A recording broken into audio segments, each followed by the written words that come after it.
नमस्कार। भगवान शिव के नटराज रूप की छवि वो तो हम सबने कहीं ना कहीं देखी ही है। वो नृत्य मुद्रा, वो एक शांत सा पर शक्तिशाली चेहरा, मतलब बहुत जानी पहचानी तस्वीर है। हाँ बिल्कुल। आज हम ना इसी स्वरूप के गहरे अर्थों में उतरने की कोशिश करेंगे।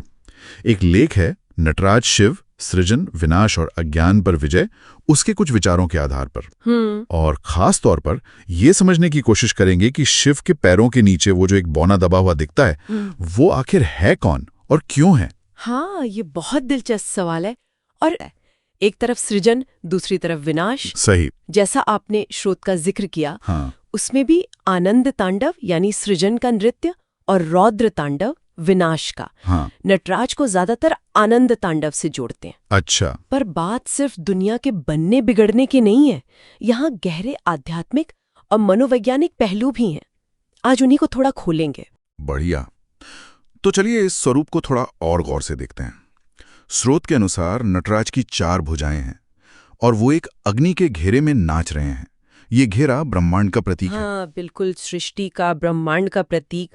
और उन 4 भुजाओं में से एक दाहिने हाथ में डमरू है। डमरू, हाँ। ये सिर्फ बजाने की चीज तो नहीं है ना, इसका कुछ गहरा मतलब होगा। बिल्कुल, ये डमरू कोई साधारण वाद्य यंत्र नहीं है। ये सृजन की पहली ध्वनि, वो जो नाद ब्रह्म कहते हैं ना, उसका प्रतीक है। यहीं से सृष्टि का कंपन, वाइब्रेशन शुरू होता है। ओहो। ये उनके आनंद तांडव से जुड़ा है। और फिर देखिए, उनके बाएं हाथ में अग्नि है। हाँ, अग्नि। वो विनाश की प्रतीक है, प्रलय की अग्नि। ये रौद्र तांडव को दिखाती है। तो एक ही स्वरूप में सृजन भी, विनाश भी, एक साइकिल, एक सतत चक्र। सृजन और विनाश एक साथ। और उनका जो दूसरा दाहिना हाथ है, वो एक खास मुद्रा में उठा हुआ है। अभय मुद्रा कहते हैं शायद। हाँ, अभय मुद्रा। इसका क्या मतलब हुआ? क्या ये सिर्फ बाहरी खतरों से बचाने का इशारा है? ये उससे कहीं ज्यादा है। अभय मुद्रा का सीधा मतलब है डरो मत। ये बाहरी बुराई से सुरक्षा तो है ही, पर साथ ही ये हमारे अंदर के डर, हमारी जो असुरक्षाएं हैं, उन पर विजय पाने का भी संकेत है।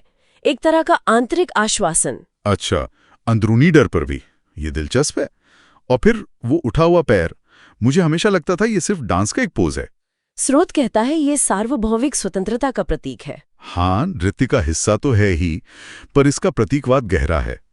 ये उठा हुआ पैर सिर्फ शारीरिक स्वतंत्रता नहीं, बल्कि माया के बंधनों से मुक्ति, यानी मोक्ष की तरफ इशारा करता है। मोक्ष की ओर। और उनके शरीर पर जो सर्प लिपटे हैं, उन्हें कुंडलिनी शक्ति का प्रतीक मानते हैं। वो आंतरिक आध्यात्मिक ऊर्जा जो हम सबके भीतर है, पर सोई हुई है, जिसे जगाया जा सकता है। कुंडलिनी शक्ति। हाँ, तो ये सारे प्रतीक मिलकर हमें तैयार करते हैं उस सबसे बड़े आंतरिक संघर्ष को समझने के लिए, जिसका प्रतिनिधित्व वो बौना कर रहा है, जिसे शिव ने अपने पैर के नीचे दबा रखा है। अपस्मार आपने जिक्र किया था।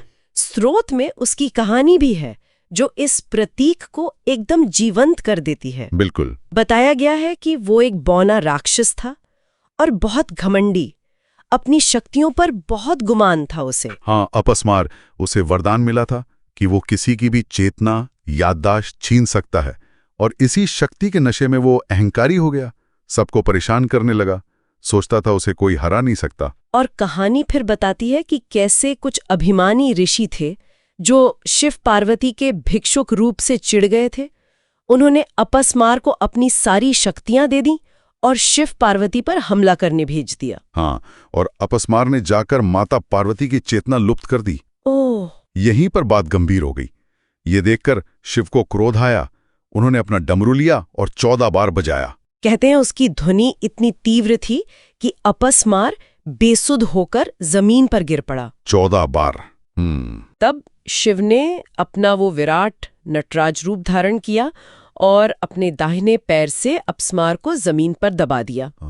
और फिर उसी के ऊपर खड़े होकर वो अद्भुत नृत्य करने लगे। लेकिन ये बात ध्यान देने वाली है, जैसा स्रोत भी जोर देता है, कि शिव ने अपस्मार का वध नहीं किया, उसे मारा नहीं, सिर्फ दबा कर रखा। यहीं पर शायद सबसे गहरा संदेश है ना? बिल्कुल सही पकड़ा आपने। अपस्मार प्रतीक है अज्ञानता का, विस्मृति का, अहंकार का। शिव का उसे न मारना ये दिखाता है कि अज्ञान को आप पूरी तरह से खत्म नहीं कर सकते। वो हमेशा कहीं ना कहीं मौजूद रहेगा। अच्छा, मतलब अज्ञान कभी पूरी तरह मिटता नहीं। हाँ, ज्ञान का मतलब अज्ञान का पूर्ण विनाश नहीं है, बल्कि उस पर निरंतर विजय पाना है, उसे अपने नियंत्रण में रखना है। जैसे हमें अपने अहंकार को, अपनी गलतफहमियों को लगातार पहचानना पड़ता है और काबू में रखना होता है। तो ये सिर्फ एक मिथोलॉजिकल कहानी नहीं, बल्कि एक तरह का साइकोलॉजिकल रूपक है। जैसे उन ऋषियों का अहंकार टूटा शिव का नृत्य देखकर, वैसे ही हमें अपने अंदर के अज्ञान और अहंकार को पहचान कर उसे दबाना सीखना होगा। हाँ, कुछ ऐसा ही समझ सकते हैं। ये एक निरंतर चलने वाली प्रक्रिया है। देखिए, जैसे हम आज बात करते हैं ना कॉग्निटिव बायसेस की, पूर्वाग्रहों की। हाँ, वो भी तो एक तरह के मानसिक अपस्मार ही है, जिन्हें हमें पहचानना होता है, नियंत्रित करना होता है, ताकि हम सच के ज्यादा करीब जा सकें।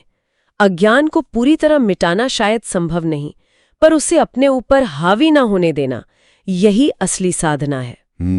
तो अगर हम आज की इस पूरी बातचीत का सार निकालें, तो नटराज सिर्फ सृजन और विनाश के ब्रह्मांडीय नृत्य के प्रतीक नहीं है।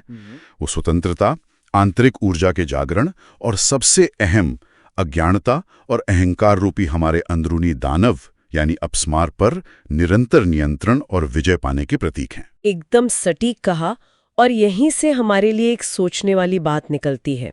आज की इस भागदौड़ भरी जिंदगी में, अपनी व्यक्तिगत यात्रा में, अपनी आध्यात्मिक ग्रोथ में, हम अपने भीतर के इस अपस्मार को, मतलब अपनी अज्ञानता, अपनी भ्रांतियों, अपने अहंकार को कैसे पहचान सकते हैं? और इस प्राचीन प्रतीक से प्रेरणा लेकर उस पर नियंत्रण पाने का हमारे लिए क्या अर्थ हो सकता है? ये एक सवाल है जिस पर शायद हम सबको सोचना चाहिए।